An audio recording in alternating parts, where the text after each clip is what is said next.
শামসুদ্দোহা আসসালাম, বদরুদ্দোজা আসসালাম, নুরুল হুদা।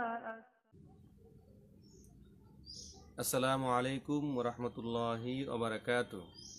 ইন্নাল হামদুলিল্লাহ ওয়াসসালাতু ওয়াসসালামু আলা রাসূলিল্লাহ ওয়া আলা আলিহি ওয়া আসহাবিহি আজমাইন, আম্মা বা'দ। কাছে দূরে দেশে প্রবাসে যারা এখন এই মুহূর্তে আমার সাথে যুক্ত হয়েছেন, আপনাদের সকলকে আমার পক্ষ থেকে আন্তরিক শুভেচ্ছা অভিনন্দন। সম্মানিত শ্রোতা মণ্ডলী, আমাদের ধারাবাহিক আলোচনার পর্বের আজকে যে বিষয়টি নিয়ে আমরা আলোচনা করব সেই বিষয়টা হলো যে কবর জিয়ারতের সময় মৃত ব্যক্তির চেহারার দিকে মুখ ফিরিয়ে জিয়ারত করবে নাকি কিবলার দিকে জিয়ারত করবে। আমাদের আলোচনার বিষয়টা হলো যে কবর জিয়ারতের সময় আমরা কি মৃত ব্যক্তির চেহারার দিকে ফিরে দোয়া করব, মানে জিয়ারত করব, নাকি কিবলার দিকে ফিরে জিয়ারত করব, সে বিষয়টা আমরা জানার চেষ্টা করব ইনশাআল্লাহ। ইসলামী শরীয়তের যাবতীয় কার্যক্রম রাসূলুল্লাহ সাল্লাল্লাহু আলাইহি সাল্লামের আদর্শ অনুযায়ী পরিচালিত হয়ে থাকে। কবর জিয়ারত সম্পর্কে সমাজে বিভিন্ন রকমের বক্তব্য শোনা যায়। এমনকি অনেকে কবর জিয়ারত হারাম বা শিরক বলে মন্তব্য করে থাকেন। অথচ স্বয়ং রাসূলুল্লাহ সাল্লাল্লাহু আলাইহি সাল্লাম জীবনে বহুবার কবর জিয়ারত করেছেন। বিশুদ্ধ হাদিস গ্রন্থসমূহে এ ব্যাপারে অসংখ্য হাদিস বর্ণিত হয়েছে। রাসূলুল্লাহ সাল্লাল্লাহু আলাইহি সাল্লাম নিজেই তিনি কবর জিয়ারত করেছেন, অসংখ্য বিশুদ্ধ সহিহ হাদিস দ্বারা প্রমাণিত। তিনি শবে বরাতের রাত্রিতে কবর জিয়ারত করেছেন জান্নাতুল বাকিতে গিয়ে, এবং তিনি তার বাবা মায়ের কবর জিয়ারত করেছেন, এবং তিনি আদর্শ করেছেন যে কুনতু নাহাইতুকুম আন জিয়ারাতুল কুবুর ফাজুরুহা, যে আমি তোমাদেরকে কবর জিয়ারত করতে নিষেধ করেছিলাম কিন্তু আবার অনুমতি দিলাম তোমরা কবর জিয়ারত করো। তার মানে এই হাদিস দ্বারা প্রমাণিত হলো যে কবর জিয়ারত করা সম্পূর্ণ জায়েজ, এটা কোনো শিরক নয়, এটা কোনো বেদাত নয়। মুসলিম শরীফের একটি হাদিসে হযরত আবু হুরায়রা রাদিয়াল্লাহু তাআলা বর্ণিত, তিনি বলেন যে হযরত রাসূলুল্লাহ সাল্লাল্লাহু আলাইহি সাল্লাম তার মায়ের কবর জিয়ারত করলেন। এতে তিনি নিজে কাঁদলেন এবং পার্শ্ববর্তী লোকদেরকে কাঁদালেন। যে আবু হুরায়রা রাদিয়াল্লাহু আনহু বলেছেন যে রাসূলুল্লাহ সাল্লাল্লাহু আলাইহি সাল্লাম তিনি তার মায়ের কবর জিয়ারত করেছেন। কবর জিয়ারত করার পরে তিনি নিজে কাঁদলেন এবং তার সহচর যারা আছে তাদেরকে তিনি কাঁদালেন। অতঃপর তিনি বললেন, আমি আমার প্রভুর কাছে আমার মায়ের জন্য ক্ষমা প্রার্থনার অনুমতি চাইলে আল্লাহ তাআলা আমাকে অনুমতি প্রদান করেননি। এরপর আমি আমার মায়ের কবর জিয়ারতের জন্য অনুমতি চাইলে আল্লাহ তাআলা আমাকে অনুমতি প্রদান করলেন। সুতরাং হে উম্মতগণ, তোমরা কবর জিয়ারত করো, কারণ তা মৃত্যুর কথা স্মরণ করিয়ে দেয়। রাসূল সাল্লাল্লাহু আলাইহি ওয়াসাল্লাম বলেছেন যে তোমরা কবর জিয়ারত করো, এই কবর জিয়ারত করলে কি হবে, তোমাদের মৃত্যুর কথা স্মরণে আসবে।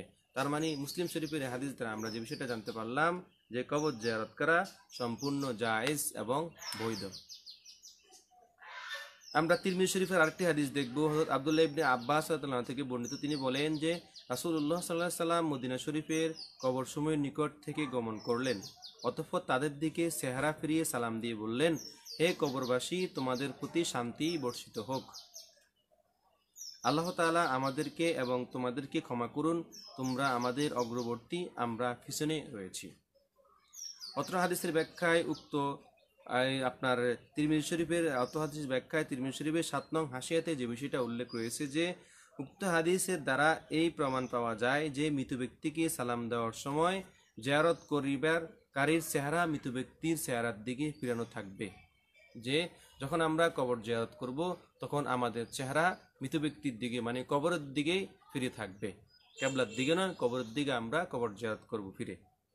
এবং জিয়ারত শেষে দোয়ার সময়ও এক অবস্থা থাকবে, এবং জিয়ারত শেষে যখন আমরা দোয়া করব দোয়াটাও তখন কবরের দিকে ফিরে থাকবে। কারণ দোয়ার কিবলা যেমন হাত, দোয়ার কিবলা হলো আল্লাহর দিক উপরে। আমরা তখন দোয়া করি, আল্লাহর কাছে চাই, তখন আল্লাহর দিকে আমরা একদৃষ্টি আল্লাহর দিকে আমরা লক্ষ্য করে আল্লাহর কাছে আমরা প্রার্থনা করি, আর দোয়ার কিবলাটা হলো উপরে। এবং এরূপ আমল সকল মুসলমানদের। কবর জিয়ারতের আদব হলো কিবলাকে পিছনে রেখে কবরকে সামনে রাখবে যেন মৃত ব্যক্তির চেহারা বরাবর হয়।